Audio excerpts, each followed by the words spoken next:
آپ سب پر سلامتی ہو۔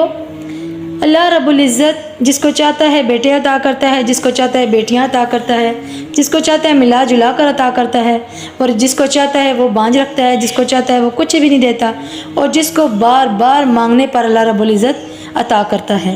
یہ اللہ رب العزت کے فیصلے ہیں، کیونکہ اللہ تعالیٰ ہر چیز پر قادر مطلق ہے۔ وہ جب کسی کام کا ارادہ کرتا ہے تو وہ کہتا ہے کن ہو جا فیکون، تو وہ خود بخود ہو جاتی ہے۔ تو سامعین کرام، رمضان المبارک کی 13ویں شب کو جن لوگوں کی اولاد نہیں ہے ان کے لیے خالص وظیفہ ہے کہ وہ رمضان المبارک کی 13ویں شب کو یکسوئی کے ساتھ 2 رکعت نماز صلاۃ حاجت پڑھیں اور سورہ نمل کی آیت نمبر 15 الحمدللہ الذی فضلنا علی کثیر من عبادہ المؤمنین اول آخر 11 بار درود شریف پڑھیں اور اللہ رب العزت سے یہ دعا کریں کہ اللہ رب العزت ہم تجھ سے مدد مانگ رہے ہیں، تو ہمیں اولاد عطا فرما۔ وہ اللہ رب العزت اس دعا کی برکت سے ان کو اولاد نرینہ عطا فرمائے گا۔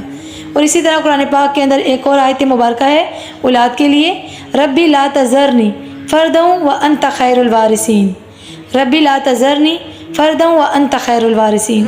چند مرتبہ یہ الفاظ اللہ رب العزت سے اس رمضان المبارک کے اندر بار بار مانگیں، بار بار دعا کریں۔